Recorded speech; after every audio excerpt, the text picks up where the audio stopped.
And it is a Wednesday, and we are actually a little late. For my friend Chip Patterson, CBSSports.com, Cover 3 podcast moderator, we're going to dig into the Chipalytics. I know, because we got to figure out who's going to finish second at the PGA. Oh, yeah. There's no laughing at this, Chip. We'll get to it. I promise. You know that I always save time when we get to major championships for you.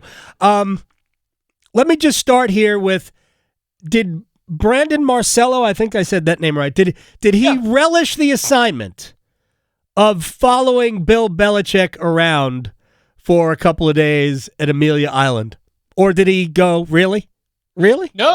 This was a two-man job. Got to give Richard Johnson his flowers as well. You know, Brandon Marcello, Richard Johnson. He's, well, what do they call it in the industry? A right around? A right, like in the old magazine days, like right. A right around, because the opportunities were limited. Sure. Luke DeCock, News and Observer, he got a sit down. WRAL got a nice sit down. Yes. He spent a brief amount of time with Christine Williamson up on an ESPN desk for a hit that was done at SportsCenter. But, I mean, for the most part, the only other things that you could write about Bill Belichick was what you saw Bill Belichick doing. Right. And that was, Bill Belichick, or talk to people who were with Bill Belichick for these meetings. I'll tell you what I took out of it. Sure. I think that Bill Belichick just wants the football stuff. Yeah. I think Bill Belichick just wants to talk about football stuff. And I'm not just talking about like mixed fronts or pattern zone matching in your secondary. I mean, I think he's talking about NIL contracts against NFL contracts. I think he's talking about the way rosters are constructed, the way that coaching staffs are constructed. I think he enjoys being in rooms with other coaches talking about football stuff. And you know what he's finding at Amelia Island? A room of football coaches that like talking to Bill Belichick. Compared to everything that has happened recently, this is such a return to normalcy for Bill Belichick to just be with football people talking football stuff. And I think that this is, for the University of North Carolina, refreshing because his public appearances have been very Bill Belichick. He didn't say we're on to TCU, but basically everything else was right out of the script, the handbook, put together a Mad Lib of your favorite deflections that Bill Belichick has offered from over the years. Like he's in his bag. I mean, when you signed up for Bill Belichick, you did not sign up for Sunday morning fiascos or Daily Mail this or Us Weekly that. You signed up for we're on to TCU. We're signed up for really look forward to learning a lot. What I got out of the reporting from my friends Brandon and Richard, from the appearances that we were able to see, the interview with WREL, the interview with Luke at the News and Observer, what I saw was somebody who is very, very happy to be able to talk about football. And do you know what I love the most, Adam? He mentioned something that is incredibly important that college coaches know that maybe not all, maybe if you were brand new to college football, you might not know, is exactly how important the month of June is for recruiting. That in the month of June, the way that you line up these visits and the way that you try to land the plane, you are really putting the screws to the players that are going to be in the upcoming cycle, which this would be the 26 cycle, but you are also establishing the relationships with the 27 cycle. That was something that I think he mentioned in some of these interviews as well. The learning process of, man, we have to get going. And as he's on SportsCenter and the biggest platform that he's going to have at Amelia Island, he said, we've got a big month of June coming up, big month for recruiting. And that's something that at least is a new side of football for him, and probably nice to hear it be top of mind for what he's got coming up in the next couple months. Chip Patterson, every Wednesday here on the Adam Gold Show. And so without talking about Jordon Hudson, he didn't want to talk about it, and I'm sick and tired of talking about it. But you're always dragged into it because of things like Pablo Torre finds out and all of the conversation that come out of that with the report, non-report that, there's every chance that Bill won't coach North Carolina in the fall. And I've told you this before. I cannot wrap my mind around that not happening. I will be stunned as much as you could be stunned by anything if Belichick isn't on the sidelines for TCU in August. Stunned. Because way too much is invested on both sides. Belichick's reputation has been invested here. The university has spent all this money. He's going to be there. I don't know how long it's going to last after year one. I really don't. But I cannot imagine it not happening this year. Do you think there's a chance that he's not the coach week one? I was asked, just like full pull back the curtain on this one. Hope I don't get myself in trouble. Me too. I was asked if I felt compelled enough to really write he will coach the season. Like, okay. Can you just sort of introduce into the ecosystem?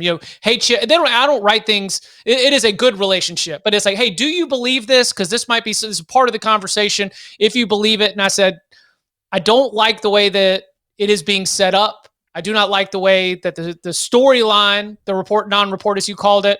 I disagree with all of that. But for me to beat the table would to ignore the fact that we were talking about a 72, 73-year-old, extremely accomplished individual that might have bitten off more than he could chew, Yeah, I still think he coaches the first year, even right. But even if I don't want to. Okay. I've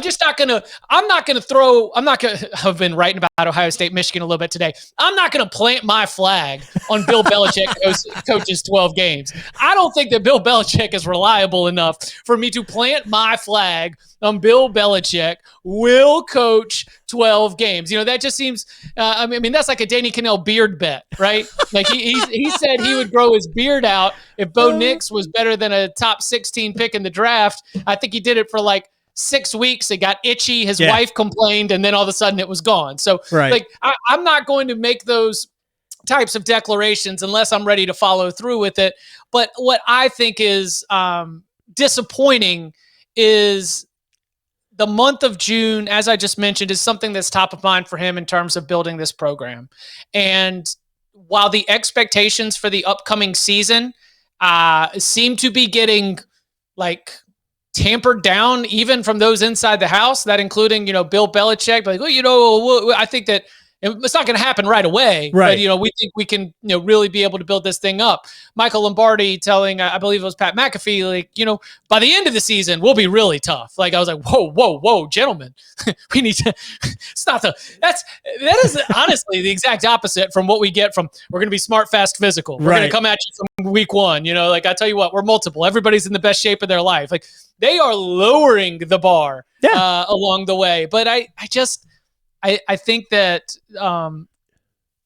I think that everyone involved wants to get to the football, and I think that includes Bill Belichick. I think that it includes the University of North Carolina, and how long this lasts or what this path forward is. All of that is going to come down to whether his message is going to be taken by this roster, because they are gutting undersized players. They are taking an approach that honestly, Herm Edwards, Antonio Pierce, and the rest of that Arizona State staff, that's what they did. They came in and they said, look, we can teach anybody, but we can't teach size. Right. So all these undersized guys that can play, you're out. We want to get big players because we think we can teach you the rest. If he can coach them up, then maybe you get that team that's good at the middle of the field. But that is the gamble here, and we won't know that until we get results. Yeah, look, I think so much of this is because of the void of no football, and I guess something that did come out of Amelia Island is that the ACC football coaches are pointing towards something, and you would have to get this approved, something that the National Football League has is in OTAs, and different sessions of OTAs. And if they're allowed from the late spring into the summer to have actual football things to deal with, maybe we'll get rid of some of this gossip. By the way, very quickly, did you at all over the weekend do a Google search for Miss Maine 2025? I did not. Okay, good for you. Good for you. That means that just one of us did. So There was a link dropped in our workroom for the media availability at Miss Maine 2025. I thought the better of it on my company computer to be perusing Miss Maine 2025. Very good. It didn't seem like. I mean, I know we are in the era of Bill Belichick, but I'm just going to say that's not where I need to be. I salute you for that. Hey, look, second runner-up, nothing wrong with that. Bronze medalist. Congratulations to the winner, who I do not know the name of. All right, let's get to some other things that were, I guess, being discussed. And I'm just curious because I have seen a list of like preseason top 20s, and not like media top 20s, but like people who know personnel top 20s. And they have Clemson number 1. They have Miami fairly high as well, and Georgia Tech was in that list of the top 20. What are your thoughts on how good some of these teams could be? I'll start in reverse order. Georgia Tech's losses. Romello Height at the edge rusher position, they lost to Texas Tech. Eric Singleton at wide receiver, they lost to Auburn.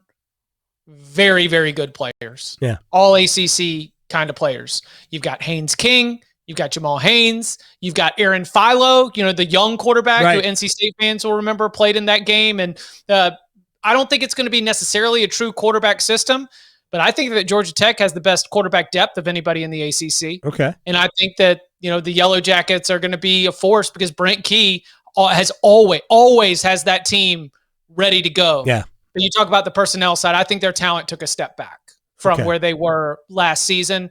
I think they're going to continue to be one of the toughest outs with the ability to take out anybody. But I don't know if it's there for me to say top 20 national. Okay. I will add to that this year, like with many others, 14-40. Sure. Sure. You think BYU is 16? Sure. You think BYU is 39? Sure. Okay. Yes. It's just kind of like how I see the landscape right now at this point in the proceedings.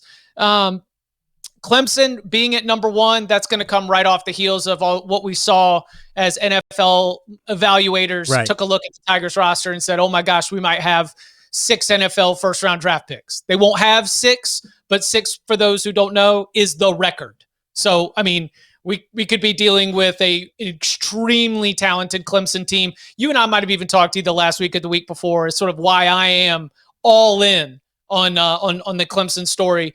And then for Miami, the real, how you see Miami, whether you see them as a top 10 team or whether you see them as a top 20, top 25 team, to me, comes down to whether you truly believe that by bringing in Minnesota's defensive coordinator, you are going to be able to solidify a defense that was horrendous last season and forced Cam Ward to have all those fourth quarter, second half comebacks. And also Carson Beck's health. So I think that for me, I have Miami with a very high floor. I joke about 14-40. Miami's a top 25 team. Miami is one of the most talented rosters in the ACC. There is no doubt about that. But they are the most talented along both lines of scrimmage. So when we talk about splitting hairs, uncertainty at quarterback, uncertainty at wide receiver, and uncertainty in the secondary, kind of on the perimeter of the field, if you're looking at it from above, those are the spots where I need to see answers before I'm ready to push Miami into that top 10 conversation. All right, final thing before we get to the most important issue, who will finish second at the PGA Championship. Chip Patterson joining us here in the Adam Gold Show. The first weekend schedule for the ACC, really good. I'll just throw in State East Carolina, which because of the in-state rivalry nature of it all is important, but Georgia Tech is at Colorado, nationally televised game. Clemson, LSU, Syracuse, Tennessee. Why? Syracuse doesn't need to play that ever. Florida State, Alabama. Schedule obviously was made before last year. But Miami, Notre Dame, South Carolina, Virginia Tech, the Beamer Bowl, I guess, and then North Carolina, TCU. Just your thoughts overall on the ACC coming out of the hop. Can they win 4 of those 7? Oh, no. My overarching narrative is this could go extremely poorly. I agree with you. And we were doing bold predictions on the Cover 3 podcast. Right. And Bud Elliott, he presented it from the SEC's angle. And he was like, and if LSU goes into Clemson and gets a win, his bold prediction was the LSU gets 8 in the college football playoff. I can see it. You're not gonna freak me out about that ever. Like that, I want the best teams in. I don't care who they are. Because you're looking at so many of those positions where you're just going to find yourself as already, other than Clemson, you're looking at a lot of positions where you're going to be an underdog. And then you're asking teams of varying confidence to be able to go out there and pull an upset. Even the Georgia Tech Colorado game, I think Georgia Tech would be the favorite there. Okay. But you're playing in Boulder. It's going to be very much a coin flip game. It should be emotional when they unveil the numbers, retire numbers. Yeah, obviously. I think that there's a lot of big stage spots that the ACC will be a competitor. I do not think that there are going to be a lot of big stage spots where the ACC is a winner. And when those records and those results come out of those early season non-conference games, narratives are built. So the most important one there is Clemson needing to serve at home to LSU. Well, if Clemson doesn't hold serve at home against LSU, then we just that's the one that's unfortunate because as I straddle the line, between understanding the national approach to this and lifelong, born in it ACC perspective, if you'd rather have Clemson and the 16 Dwarfs, because then at least everyone shows up every week for Clemson. Sure. Right? Clemson loses to LSU at home at night. No good. In Death Valley. No good. Pack it up. Yeah, I agree. All right, Chipolytics time. Who is finishing second at Rory McIlroy Country Club in the PGA Championship? All that talk about all those wins. Who's finishing second, Chip Patterson? Mr. 102 under par at Quail Hollow, where the next best record to par is 55. Right. I think you forgot how the PGA Championship is spelled. I really think you do. Really? Yeah, it's called PJT, baby. It's called PJT, okay? Because my guy is smoking hot right now. Right. Your guy being Justin Thomas. Listen, you thought that maybe as Matt Minister, a.k.a. Rev, with Rev out with health issues, he goes to Joe Griner, Max Homa's old caddy. He wins with him. Right. Now you're like, ooh, okay, what does that mean? Switches back to Rev when the health gets better. Still right in it. Yep.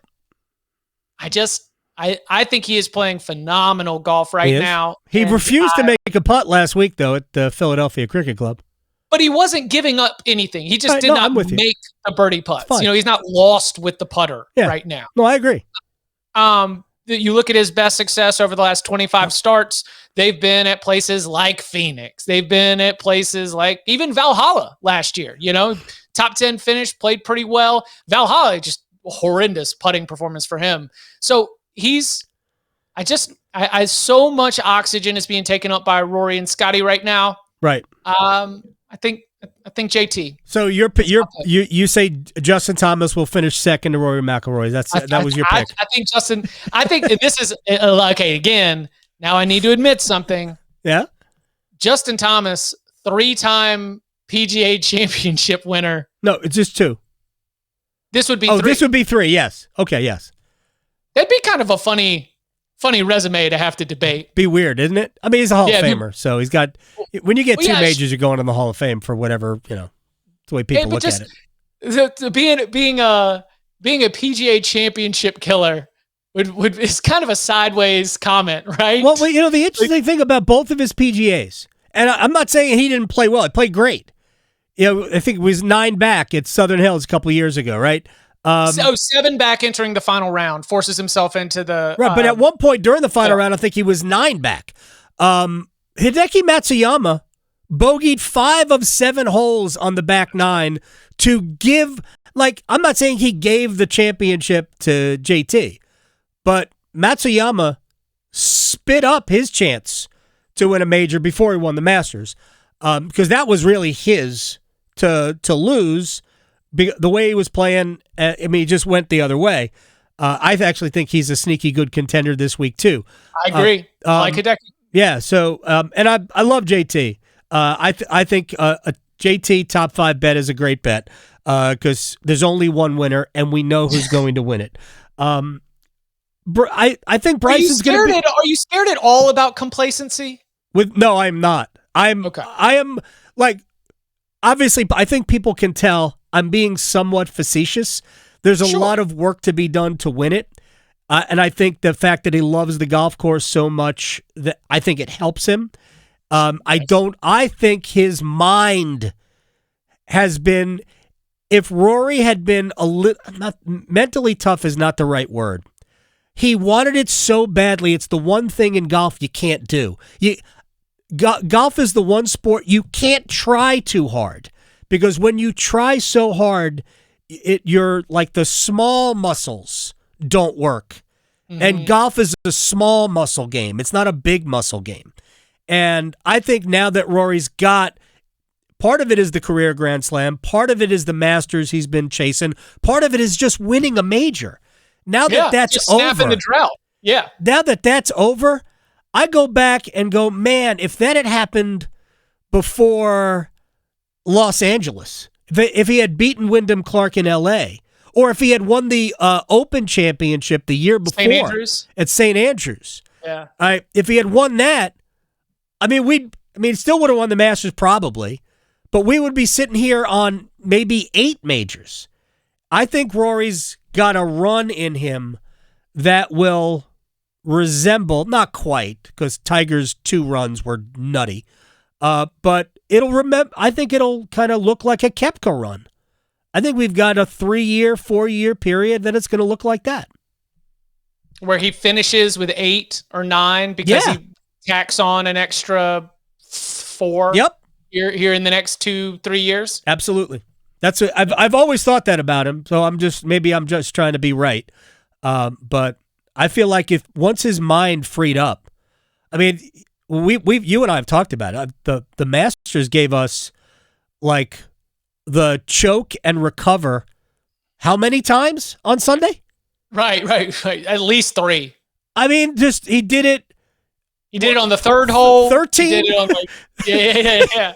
13, 16, 18. It's ridiculous how he kept coming back, overcoming himself so many times. Like, people like complaining about, I can't believe he was going at the flag on 13. He wasn't going at the flag on 13. He couldn't swing the club. He was so locked up, trying to just kind of steer a shot in there. So who else, before we let you go, because you have Chipolytic this, who else do you like? Working my way down the board, you mentioned Hideki. I like Hideki. I like a strong performance for Corey Connors, somebody who we don't have. There is just a lot of it's got to be a bomber, got to be a bomber, got to be a bomber. I think there are some opportunities on the board where you've got golfers who just are playing really well, are great ball strikers, and they're going to be able to go out there and just be so consistent. Corey Connors would definitely fall into that. And then a little bit deeper with some local ties here, would not be surprised to see one really, really nice round from Akshay. I don't think the consistency is there for me to throw in on like, oh yeah, all 4 rounds are going to be, in a place. But for someone at that level, if you can go really deep, then you can set yourself up for a good finish, a good payday, maybe some exemptions into other tournaments and all the good things that can come from that. So like at the sort of near the bottom of my list as you're working your way down the board, would not be surprised to see a good showing from Akshay. John Rahm make or miss the cut? Miss. Yeah, I'm with you. Yeah. I'd love to see him come back. Right now, John Rahm is kind of wrapped too tight. So yeah. Bryson, I mean, like, and look, Bryson's going to be right there. I want Bryson and Rory in the final group to not, so Bryson can not get talked to again. Yeah, I was going to say, does Bryson actually get talked to? No, not a chance. Bryson would bring it up. He would. Like, he'd be like, oh, am I paired with Rory again? Maybe he'll talk to me this time. Nope, he will not. Rory is not here to talk to you, Bryson.